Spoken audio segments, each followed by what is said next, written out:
그때가 아마 추석이었어요. 제 기억에는 제가 9월달 입사, 15년도 9월 입사인데 9월 초에 9월 1일 날 저를 입사를 했고 추석이었던 것 같아요. 근데 추석 그때 15년도에 추석이 연휴가 소위 얘기하는 황금 연휴였거든요. 그때. 안녕하세요. 운전하는 곰돌입니다. 그런 질문들 많이 받죠. 이쪽 그러니까 카셔링 쪽에서는요. 사실 여러분이 상상하시는 것보다 상당히 어느 정도를 상상하시던 그 이상의 사고 건도, 그러니까 사고 건 수도, 그리고 사고의 형태도 정말 비특이적. 있으면 어떤 느낌이냐면요. 실제로 얘기를 듣는 것들이 그 손해보험사 센터장님들 있잖아요. 우리가 이제 손해보험사 분들이랑도 친해요. 사실 친한 분들 친하고 사이가 앙숙인 경우에는 진짜 지독하게 앙숙이기도 하고. 근데 이제 그런 분들이 이제 승진해서 이제 센터장 달고 막 하시면은 어떤 사고가 터졌을 때 이제 그 보상센터에서 이걸 처리를 해줘야 되잖아. 근데 이게 처음 보는 케이스인 거야, 자기들도. 그런 사고들이 되게 많아요. 심지어 교통조사계에 수사하시는 수사관님들도 이런 케이스는 처음 본다 하는 경우들이 되게 많거든요. 근데 나는 어제도 봤고, 지난달에도 봤고, 지지난달에도 봤는데. 그러니까 사고 건수로만 놓고 보면, 담당자들이 받는 사고, 그러니까 이게 사고가 여러 개가 딱 나면 각 담당자들이 여러 명이 있잖아요. 그러니까 이게 분배를 시켜줘요. 이게 배당이라고 하는데, 손해보험사 똑같아요. 자동차보험사도 카셔링 쪽이나 아니면 렌터카도 마찬가지 똑같습니다. 사실. 근데 이제 렌터카보다는 렌터카 쪽에서는 사고 경험이나 이런 부분들이 사고 자체가 많이 나지는 않으니까 어느 정도라고 표현을 물어본다면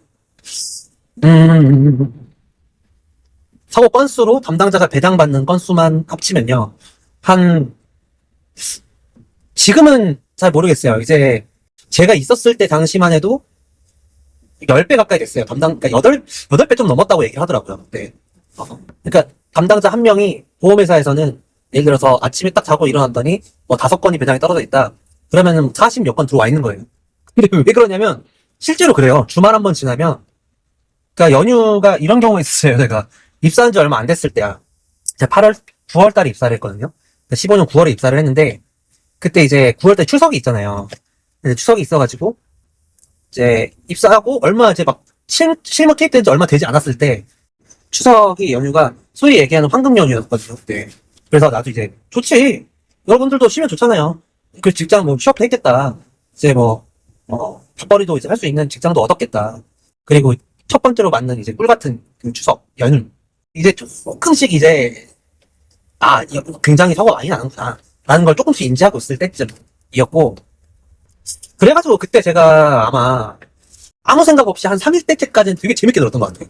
신나게 친구들이랑 술도 먹고 막 드라이브도 하고 운동도 하고 공도 차고 막 하고 싶은 거 다 해. 선수 하고 싶은 거 다 해 같은 느낌이었어요. 4일째 때가 됐어요. 4일째 때 잠을 못 잤어요, 제가. 왜냐면 이게 이제야 절반이 딱 지나가기 시작하니까 이제야 현실이 생각이 나는 거야. 이게 사고가 얼마나 날지 알잖아요. 근데 여기 그때 당시에 그때 저희가 전산이 이제 핸드폰으로 이게 접속이 됐었거든요.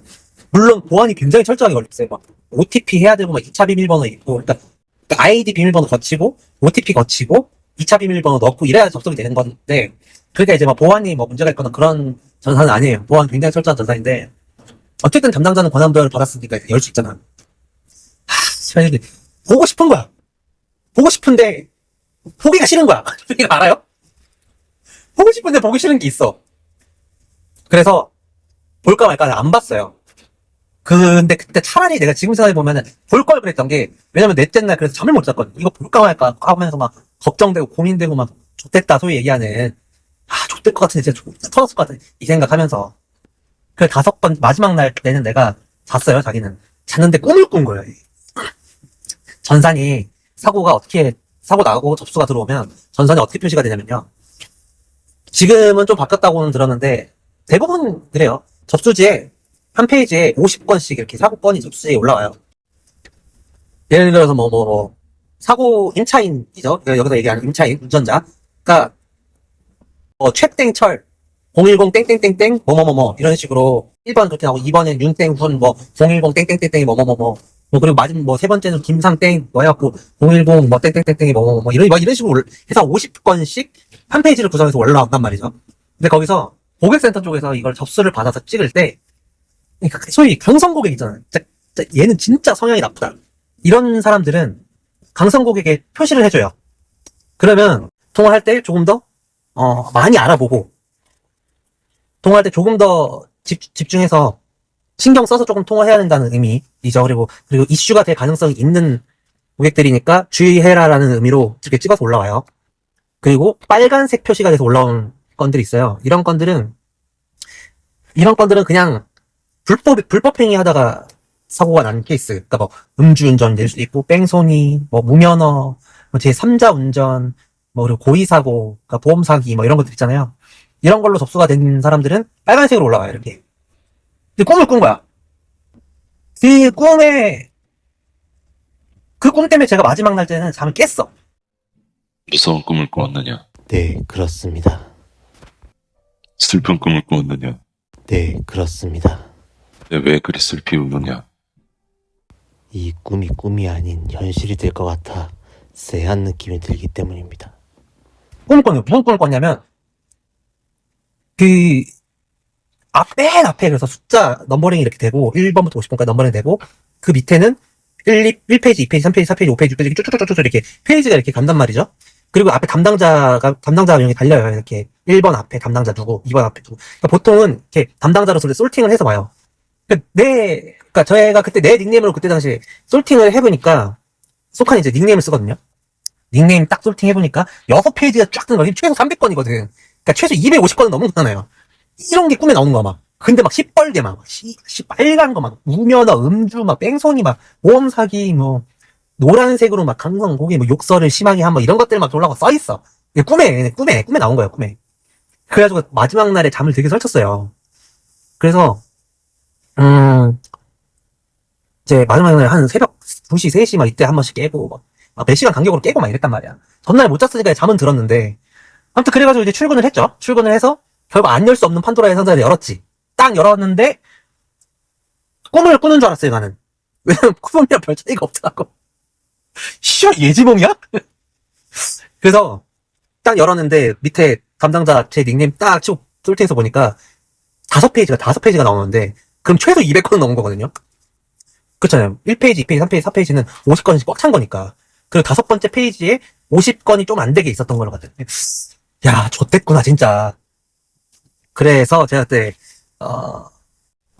제일 두려웠던 거는 연휴 끝나고 난 후에, 이게 한 번 그때 겪고 나니까요. 야, 그러니까 연휴가 좋은데 싫더라고. 그래서, 힘들더라고요, 그때. 적당히 쉬는 게 나은 것 같기도 하고, 그때 그랬습니다. 지금은 이제, 소카 조직이 많이 안정화되고, 구조적으로 이제 많이 회사에서도 그 직원들의 약간 이런 그 고충이라든지 아니면 굉장히 뭐 이런 것, 막 이제 소위 얘기하는 그 마인드 케어랑 이런 것들을 좀 많이 신경 써주기 때문에 좀 나아진 걸로 제가 알고 있는데, 그때 당시에는 굉장히 빡셌어요. 그러니까 왜냐면 뭐 해야 되는 것들이 일단 사고가 나면요, 이 담당자들 하는 게 생각보다 많아요.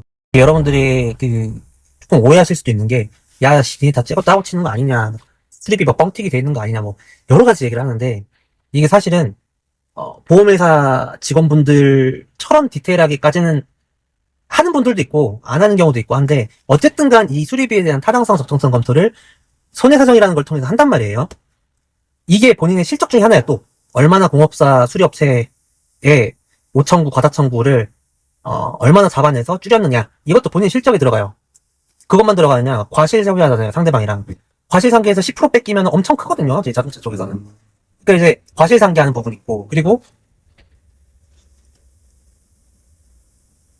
담당자 과실상계해야 되고, 그리고 고객들이랑 통화해야 되고요. 통화할 때 이것저것 많이 물어보거든요. 그만한 지식이 있어야 돼요. 그래서 이 지식 스펙트럼을 굉장히 넓게 요구하는 게, 사실은 제가 봤을 때는 정말 이 카시어링 쪽 담당자들은 지식의 스펙트럼이 상당히 넓어야 돼요.